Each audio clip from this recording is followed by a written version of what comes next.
Wilmar, antes que nada, muchas gracias pues, por haber aceptado. Para los que no lo conocen, Wilmar es periodista y comunicador social de la de Antioquia.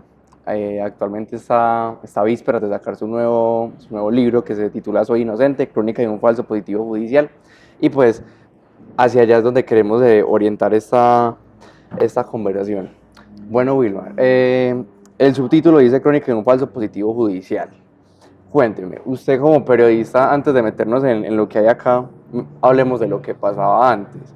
Usted como periodista, ¿en qué momentos o en qué, no sé cómo decirlo, en qué especialidad más que todo? ¿Hacia dónde dirigía su crónica? Bueno, yo soy periodista egresado de la Antioquia, pero digamos que mi área de trabajo se desarrolló más en la prensa escrita. Yo fui periodista del Colombiano, freelancer en El Tiempo, trabajé en la crónica en Pereira, en la página judicial, antes de que se inventaran los cubos. Me tocaba cubrir muertos, perseguir muertos.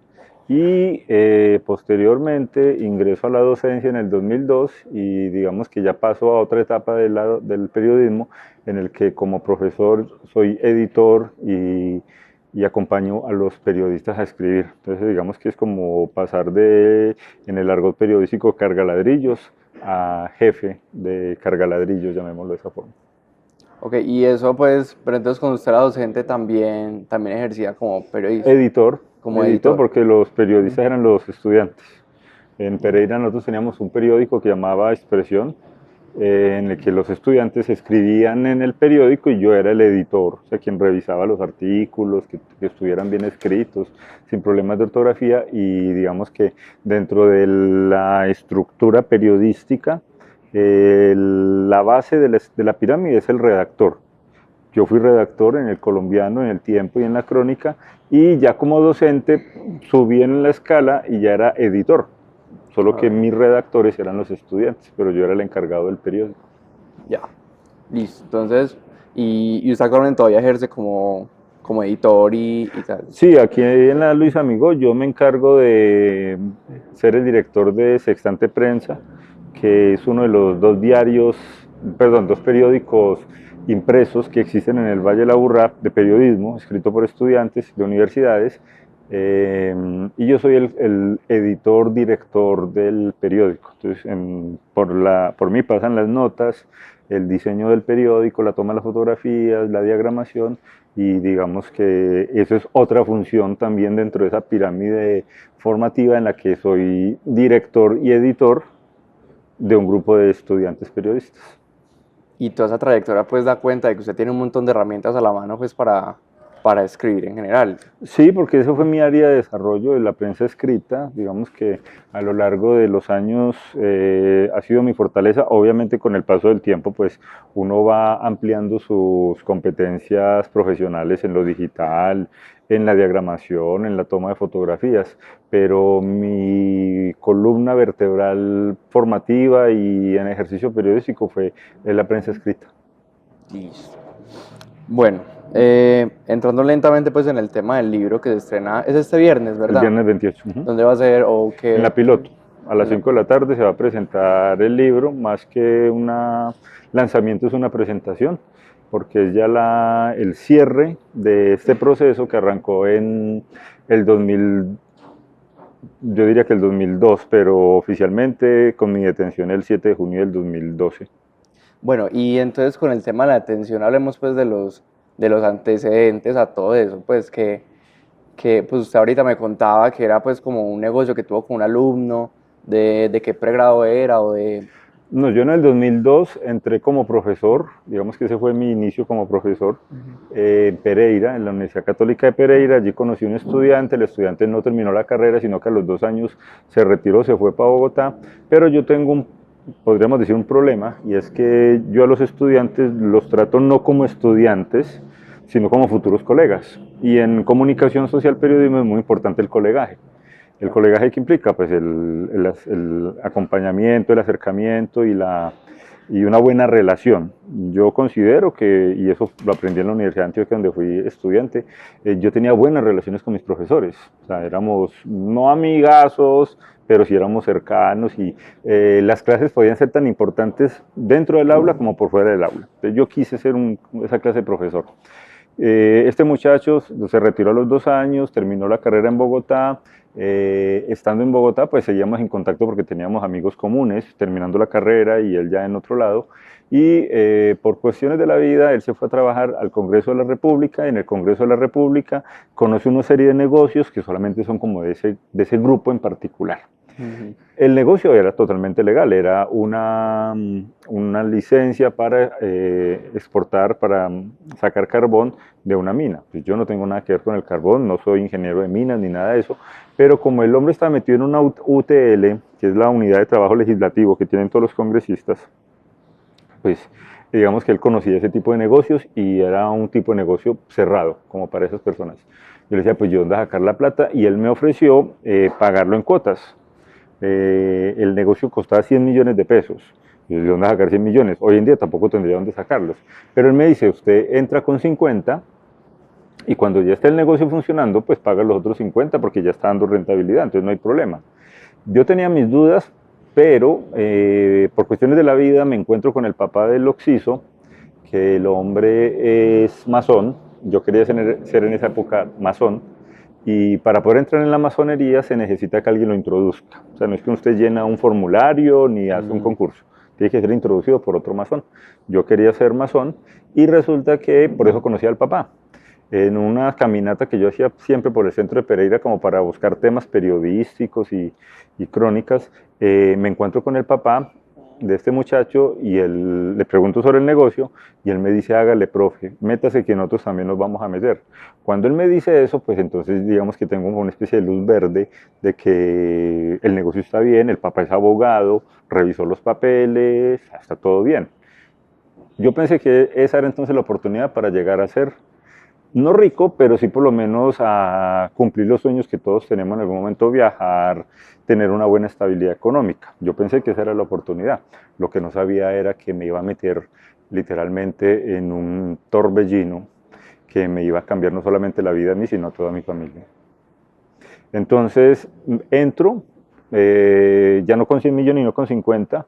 Digamos que los consigo entre comillas más fácil, vendo el carro que tenía, saco la plata de las tarjetas de crédito, pido crédito a mi hermano y a un cuñado y reúno en 3 cuotas los 50 millones de pesos, que se los doy a él y al papá. Al final el negocio no se da, está todo narrado en el libro y en el 2011, como yo soy de Medellín, regreso a Medellín a trabajar en La Salle, en Caldas.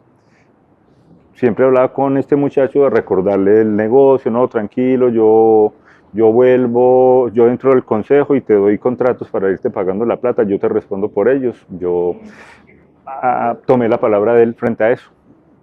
Me regreso en el 2011 para Medellín y me quedo aquí trabajando en Medellín, pues en Caldas. Y en el 2012, sin que él sepa que yo sigo en Medellín, pues de que yo soy en Medellín, a él lo asesinan el 18 de marzo del 2012.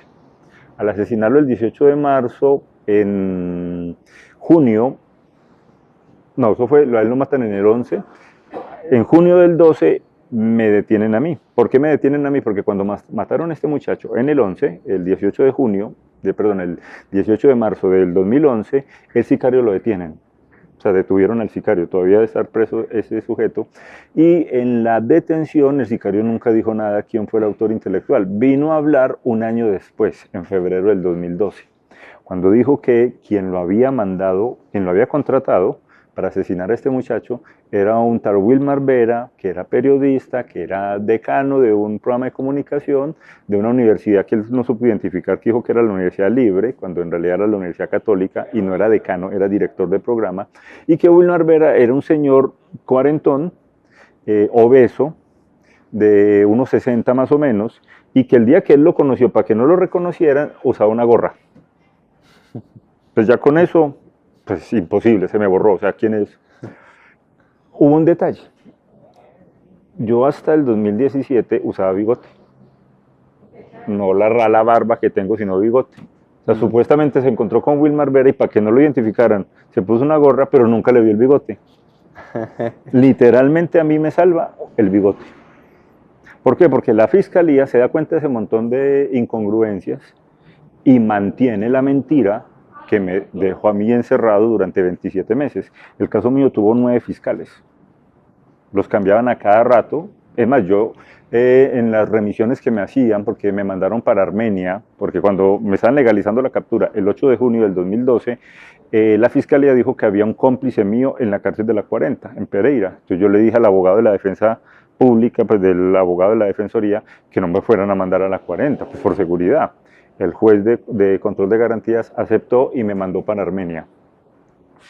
Y entonces cuando había juicio me mandaban de Armenia para Pereira, en remisiones.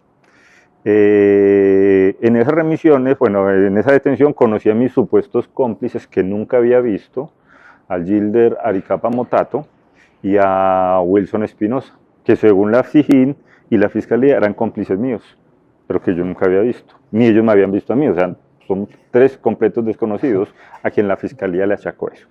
El hecho es que me detienen durante 27 meses, en esos 27 meses, en una de las remisiones en febrero del 2013, estoy yo en Pereira y, bueno, yo me encontré 2 veces con el sicario.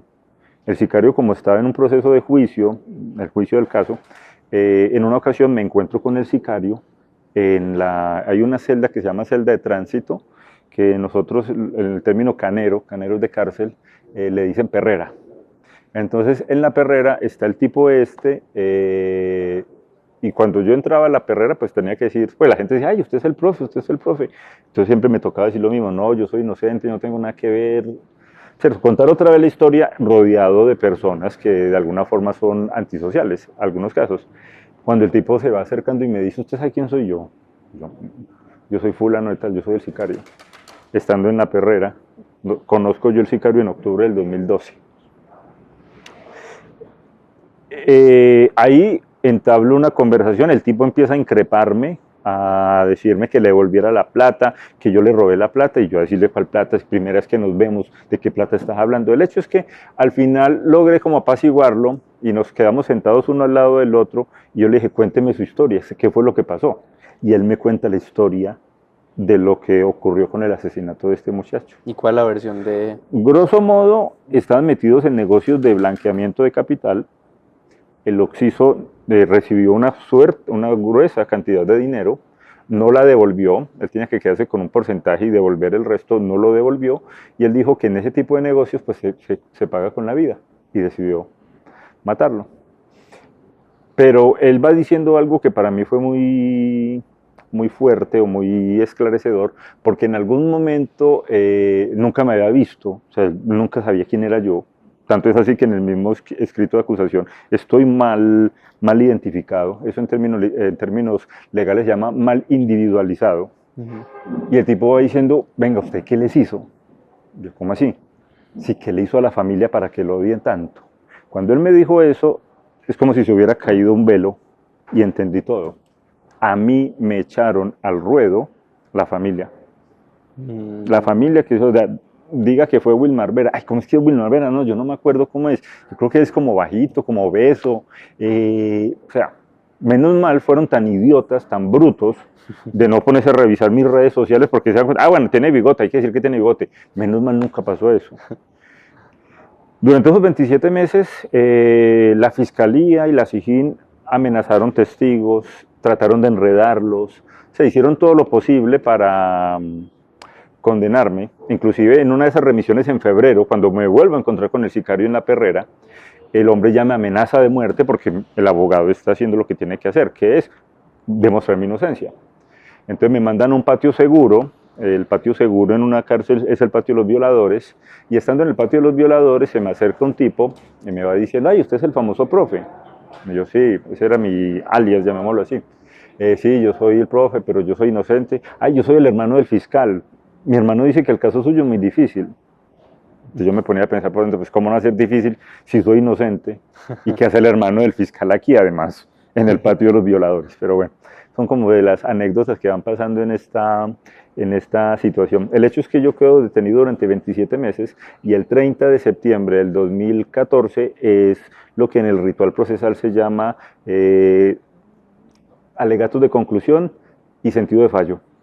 En el alegato de conclusión y sentido de fallo, la Fiscalía tuvo una hora para poder sustentar ante el juez por qué Wilmar Vera era culpable.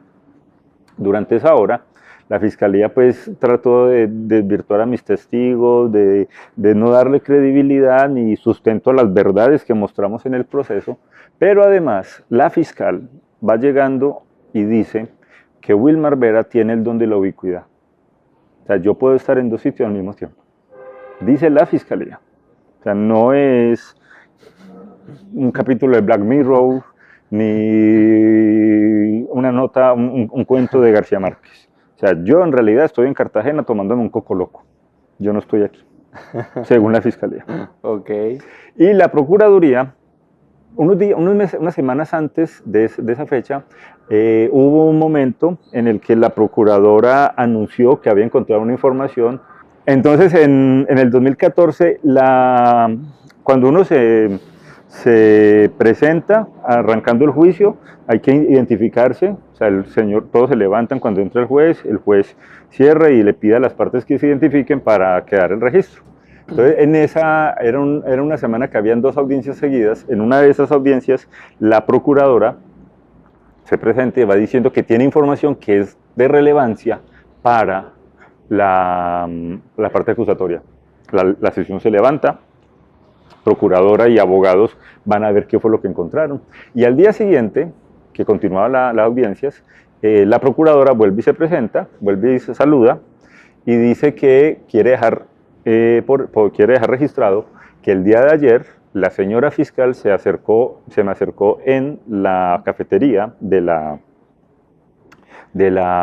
Palacio de Justicia y la amenazó. Que si esa información salía, se podía meter en un problema. ¿Qué era esa información? Resulta que cuando el sicario da eso se llama su principio de oportunidad, eso es un documento de acusación, él da como su testimonio. Pero lo que escribe la SIJIN y la Fiscalía es diferente a lo que grabaron, que es sobre eso mismo. O sea, mientras él va hablando, lo está grabando en un iPad. El procurador es masón, como el papá de la víctima. Y lo van grabando y lo que dice el video es diferente a lo que dice el escrito de acusación. Por ejemplo, en el escrito de acusación nunca aparece en qué fecha se reunió con Wilmar Vera, supuestamente. En el video se escucha cuando el sicario dice, ¿cuándo fue que lo maté? El 18 de marzo. Sí, yo me reuní con él 3 días antes. Miércoles, jueves, viernes. Miércoles, asesinado el 18, pues vámonos 3 días antes. Tal día, 15, por poner alguna fecha, 15 de marzo. Se escucha la voz del asistente de la fiscal diciendo, no pongamos fechas que nos enredamos, pongamos que unos días antes. ¿Qué fue lo que ocurrió? Resulta que a este muchacho lo asesinan el 18 de marzo. La Fiscalía sostuvo que yo me reuní esa semana y cuando vieron que no podía demostrar que fue esa semana, entonces fue el fin de semana. Porque es más lógico, o sea, yo trabajaba en La Salle, entonces tenía que marcar tarjeta, aunque no se marcaba tarjeta, sino que tenía unos horarios. El fin de semana se fue a hacer eso, o sea, el fin de semana previo, 12, 13 de marzo. Sí. Resulta que mi hija cumplió años ese día. Entonces, según la Fiscalía, yo estuve en el cumpleaños de mi hija y ya vengo, me fui para Pereira, organicé el homicidio y después regresé justo para la repartición de la torta. Así de absurdo y de imbécil era la teoría de la Fiscalía. Y fue lo que se presentó. Y fue lo que se demostró que era absurdo, que era falso. Porque justo el día que la Fiscalía tenía la esperanza de demostrar que pudo haber sido el fin de semana, ese fin de semana yo estaba celebrando el cumpleaños de mi hija. Teníamos unas fotos, el juez no aceptó esa prueba. Teníamos unas fotos donde yo no aparecía. ¿Por qué? Porque yo soy el que las tomaba. O sea, por lo general, uno no se toma una foto, en esa época las selfies todavía no existían, sí. Uno no se toma una foto como, míreme que sí soy yo. Pues nadie se toma una foto. O sea, usted mira una foto en una fiesta y no se sabe quién es el que las toma. Eso pasaba máximo en el 2012. Entonces, con esos argumentos quería la Fiscalía condenarme. La Procuraduría llegó diciendo que, cambiaron la Procuradora, por una fin con la fiscalía. La procuradora dijo que era muy posible que yo saliera de Caldas, aquí en el Valle de la Burra, en el sur del Valle de la Burra, cogiera un bus, en 2 horas estuviera en Pereira, o sea, salía a las 6, llegué a las 8, me reúno con el sicario, organizo todo y me regreso porque como soy tan responsable, yo tengo clase al día siguiente, entonces tenía que venir a clase. Dice la procuradora. Y el abogado de las víctimas termina diciendo que, pues, obviamente su alegato, y termina diciendo que su señoría, como dice el Principito, lo evidente es invisible a los ojos. Así, Así. textual. Esos argumentos eran para condenarme a 40 años de cárcel. El juez dijo que eso era absurdo, que se sabía que el sicario era un mentiroso, que el sicario era una persona que con tal de sacar beneficios sería capaz de vender la mamá, y que la carga probatoria recae sobre el ente acusador, no sobre el acusado. ¿Dónde está la prueba de que Wilmar Vera estuvo en Pereira? No hay ni tiquetes, ni viajes, es más, ni siquiera triangularon los celulares, como para decir, vea, fecha, una llamada del celular de Wilmar Vera estaba en Pereira. Nada. Entonces el juez dijo, no, absuelto. Todo fue como un teléfono roto hecho entre No, ellos mismos. eso es un falso positivo judicial. No tanto un teléfono roto, sino un falso positivo judicial.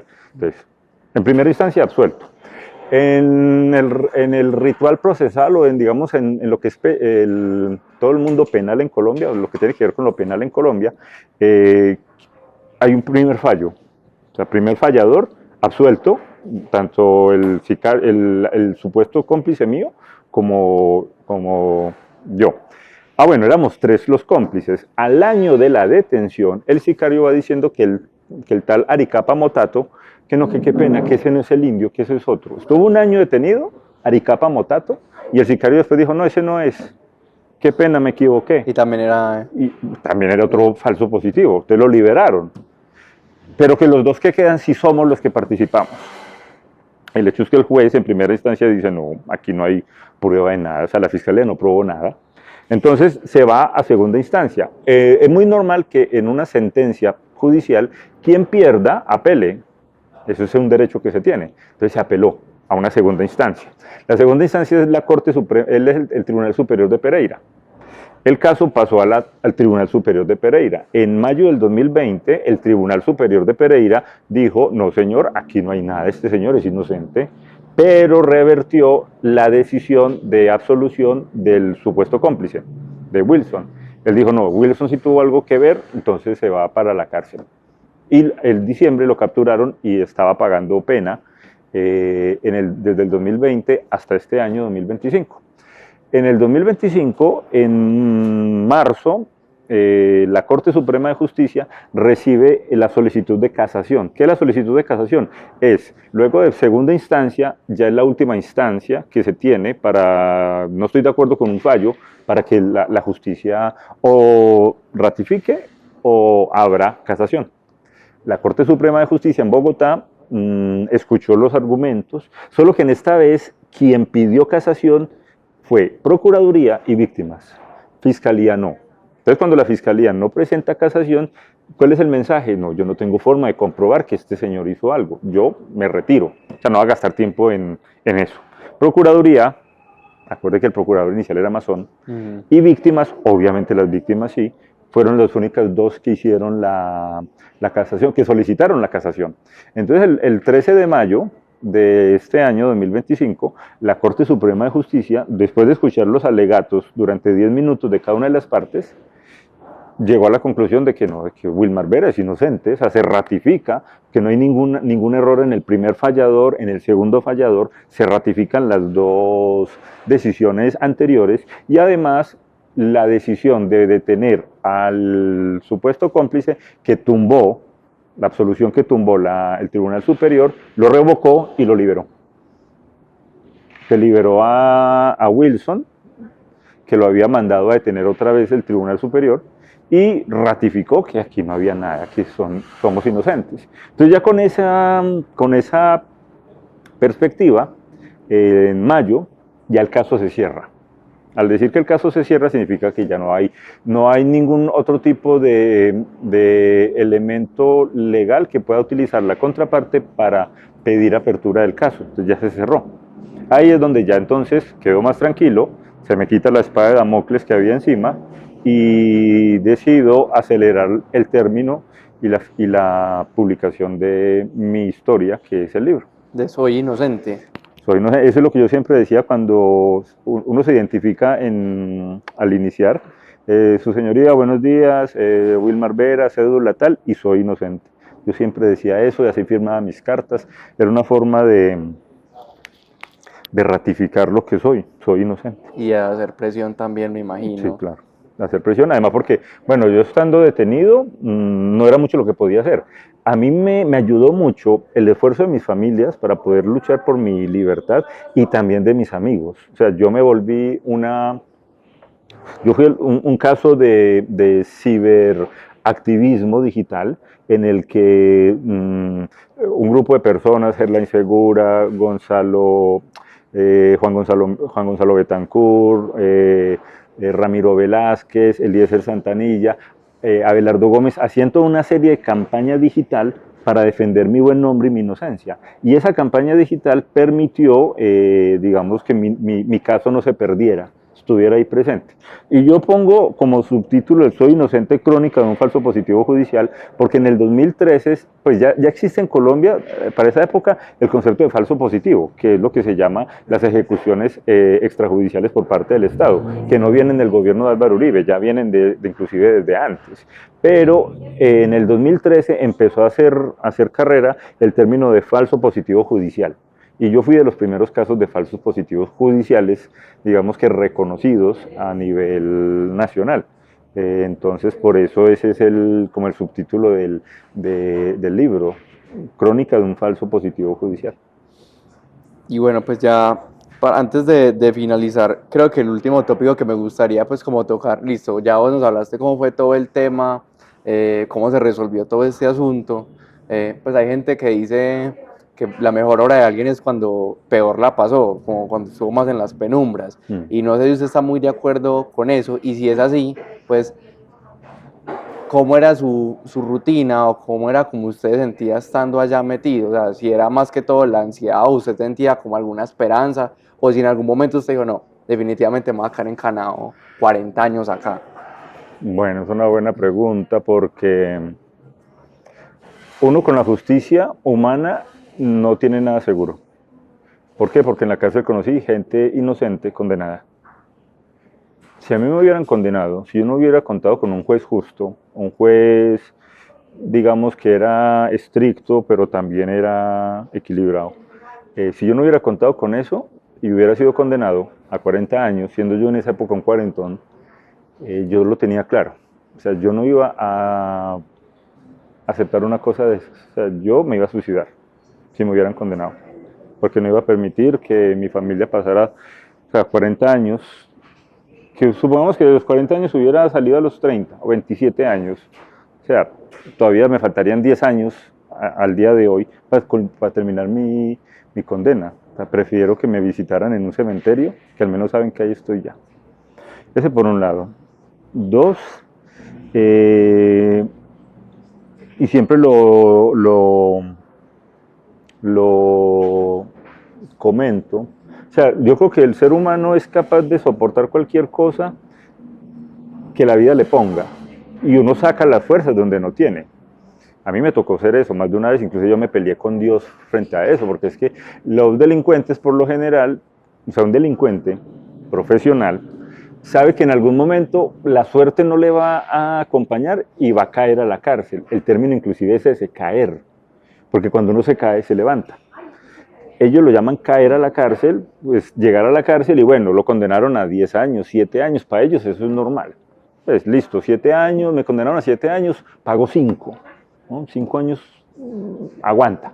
Y la familia lo sabe, la esposa, la compañera lo acepta, pues porque digamos son personas que viven en ese mundo y que no ven más allá de esa limitada perspectiva delincuencial.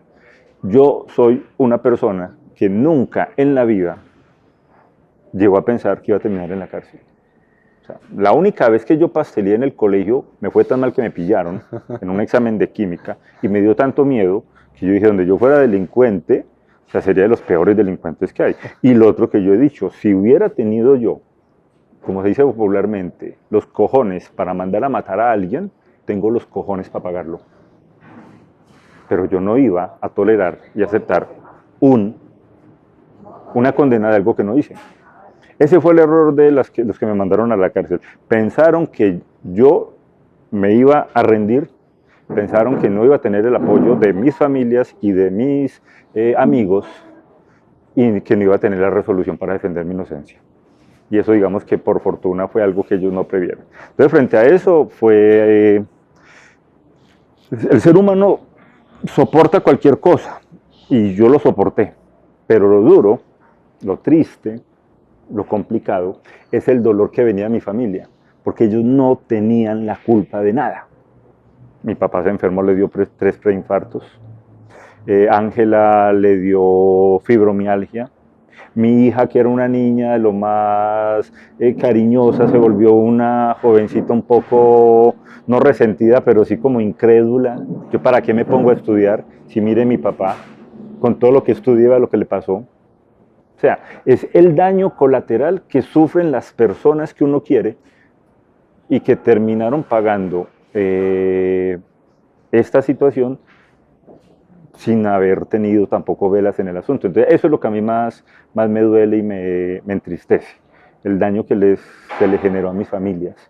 Y desafortunadamente, pues, nada me lo podrá corregir, pero la vida, yo le decía a mi mamá a veces le da muy duro, yo le decía, mamá, agradezca que estoy detenido, porque en este país puedo estar secuestrado, puedo estar desaparecido o detenido, al menos estoy detenido, usted sabe dónde estoy.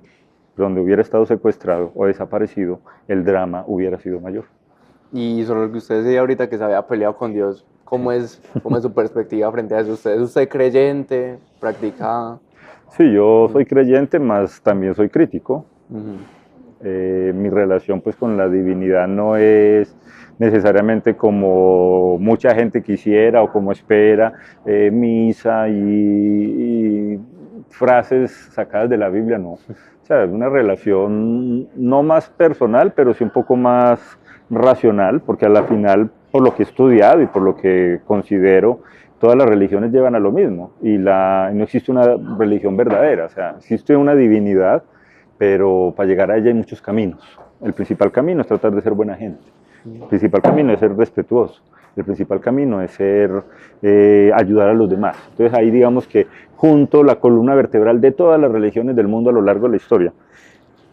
En algún momento, en la cárcel es muy particular porque los presos, o sea, si son malos, llegan a la cárcel y empiezan entonces a hablar con gente de las comunidades cristianas, del MIRA, de los protestantes, y ya se vuelven buenos. Entonces andan con su Biblia, leen los versículos, ustedes leyendo a lo tipo canción de Arjona, leyendo la Biblia todo el día, y había sido un sicario, había sido un personaje malo. Pero ya soy salvo porque leo la Biblia, leo la palabra de Dios, entonces ya soy una persona salva. Usted no lee la palabra de Dios, entonces usted no está salvo. Yo sí.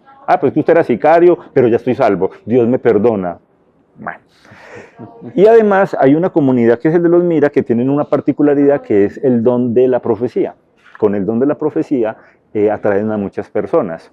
Muchos presos en las cárceles cambian y digamos que terminan volviéndose religiosos, no tanto, algunos seguramente que sí, no tanto porque desean explorar un camino espiritual, sino porque necesitan un grupo que los apoye, un grupo que los defienda, y ellos se vuelven, como dicen, hermanitos. Y resulta que en la cárcel en algún momento había un grupo del Mira que tenía el don, pues ellos aseguran que tienen el don de la profecía, y me dio por escuchar profecía, como le dicen ellos, y claro, pues uno en ese momento, en esa desesperación, confía en la divinidad, o sea, confía en Dios. Yo siempre lo he dicho, todos somos ateos hasta que en un avión tenemos turbulencia. Ahí sí ya, ay Dios mío, ayúdame. Entonces, yo no es que fuera ateo, yo sí tenía mi concepción frente a la religiosidad, pero me parecía muy particular que Dios hablara a ciertos grupos en particular. Escucho Fabián, me acuerdo yo, me dice, venga, profe, escuche profecía, listo, voy. Él mismo era el medium para poder el Espíritu Santo comunicarse con nosotros, ovejas descarriadas, y voy y escucho al medium. Yo esperaba que me dijera alguna cosa que solamente el Creador y yo conociéramos, que hay muchas. Cuando no, con un tono bajito, lento, hijito, me va diciendo generalidades. Y yo, bueno, o el Espíritu Santo como que no tiene un archivo muy completo de la vida mía, o aquí hay paloma encerrada. El hecho es que yo terminé aceptando eso, pero en algún momento en el 2014, ante la perspectiva de que fuera condenado, ante las denuncias que estaba haciendo mi familia de que la fiscalía estaba amenazando testigos, haciéndolos enredar, buscando torcer mi inocencia, yo me puse a llorar y le increpaba a Dios. En la celda, me acuerdo, yo estaba en la celda de los rancheros, que son los que preparan la comida. Yo me puse a llorar y le dije a Dios que me diera alguna señal de que iba a tener un buen final, de que, de que me explicara yo por qué tenía que estar sufriendo eso, por qué mi familia tenía que estar sufriendo, qué hice yo para estar en un lugar de eso. Y me peleé con él, inclusive en uno de los capítulos está esa escena, porque para mí fue muy, también como esclarecedora, porque lloré y me limpié. Y ya la relación con la divinidad, pues estamos bien. Lo que pasa es que uno a veces no ve y es humano sentirse caer en la desesperación, pero sí hubo una situación de apostasía en el que prácticamente me enojé con Dios, no tanto por lo que yo estaba padeciendo, sino por el dolor que le estaba haciendo sufrir a mi familia. Y sí le dio la señal. Sí, es muy buena gente conmigo. Él o ella es muy buena gente conmigo. Y fue algo bastante... Sí, porque cuando salí absuelto, a las pocas semanas hubo paro judicial. Si se hubiera demorado el juicio, salgo en enero. Sí. Yo salgo en el 14, en octubre del 14, en febrero del 15 ya tenía empleo. Me contrataron en 3 universidades. Igual, yo tenía miedo de quién va a contratar un profesor que acaba de salir de la cárcel. Con ese historial. Con ese historial. ¿Cuál fue la ventaja? Que como el grupo de compañeros, Gerlain, Abelardo, Eliezer, Juan Gonzalo y Ramiro, estuvieron como moviendo, o sea, la gente que me conocía decía, pero si Wilmar es más peligroso un gusano de guayaba que Wilmar, por Dios. O sea, eso es absurdo, eso se nota que es una mentira. Entonces yo salí bajo la perspectiva de que en efecto era una mentira, era un falso positivo. Entonces eso me permitió que la gente supiera, o sea, mis compañeros, amigos, conocidos, colegas me dijeran, no, nosotros sabemos quién sos vos, eso es o sea, está lejos de lo que vos sos. Entonces me terminaron dando por fortuna 3 contratos que no era lo mismo que yo tenía porque yo era profesor de tiempo completo, era catedrático. Los catedráticos tienen una diferencia con los profesores de tiempo completo y es que trabajamos 8 meses al año. Pues digamos que económicamente había un bajón, pero salí absuelto y estaba ya trabajando. Y bueno, gracias a Dios a 11 años de finalizada la tortura, pues logro con el libro cerrar ese capítulo, un capítulo que nunca hubiera querido y que todavía estoy esperando decir, bueno, yo para qué carajos tenía que vivir eso. Salí pues salí quebrado, quebré a mi papá, económicamente afectado, en salud afecté a mi familia, y ¿para qué tenía que pasar esos 27 meses? Sigo siendo el mismo iluso, sigo siendo el mismo idiota de siempre, el mismo confiado, o sea, ¿para qué? Y eso es una pregunta que me llevaré a la tumba y cuando deje este cuerpo y me encuentre con Krishna y con la divinidad hindú y me diga, hombre, Wilmar, tenías que aprender esto, ya cerraste el ciclo, bienvenido, terminaste tu proceso de encarnaciones, o me diga, no, todavía te faltó, devolvete para la tierra. Entonces ya veremos qué dice la divinidad. Pero bueno, no, Wilmar, la verdad, muchísimas gracias por habernos dado este espacio, pues una historia muy impactante. Y pues sí, lo que vos dijiste de que también pues como que tus amigos y tus conocidos siempre como que defendieron a... Y la familia. Y la familia. Las familias. Las familias defendieron a Scooby Lanza, pues entonces también como esa posibilidad de agradecer y de Total. El libro para mí, además de dejar un registro para cuando yo ya no esté, de lo que es la injusticia, de la justicia en este país, en este momento en particular, también lo quiero tomar como una especie de agradecimiento al esfuerzo, al sacrificio, a la lucha, a los miedos, al dolor de esas personas que estuvieron detrás de la defensa de mi inocencia y que gracias a ellos es que logré mi libertad. Yo siempre lo he dicho, yo me soporté sobre un trípode que eran mis familias, mis amigos y Dios. Ellos fueron los que me ayudaron a soportar ese paso por el infierno que es una temporada en una cárcel. El infierno en la tierra. Uh-huh. Bueno, no sé si supongo que estos son todas las personas que algunos de los que sí. Bueno, afortunadamente la memoria es frágil, pero hay mucha gente que estuvo pendiente de ayudarnos. Y la ayuda era desde mandarme un saludo hasta visitarme, porque es que visitar a un amigo en la cárcel no es, o sea, cualquiera no lo hace. Mire que tan importante es que hasta en la misma Biblia dice, o sea, visité a alguien en la cárcel. O sea, es un acto de generosidad con el otro, visitarlo en una cárcel.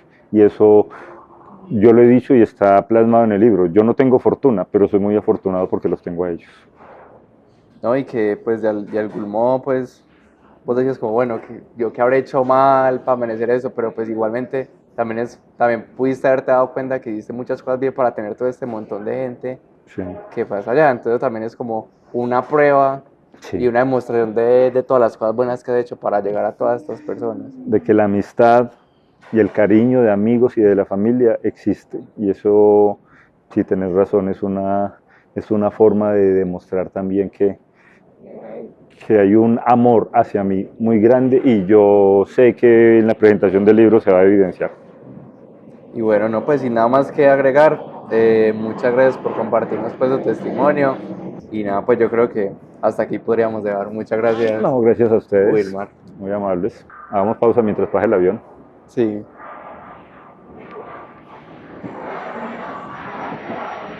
¿Quién vendrá ahí? Seguramente usted también. Un jet privado. Y nada, si con uno nos sacamos 5, mentira, ¿no?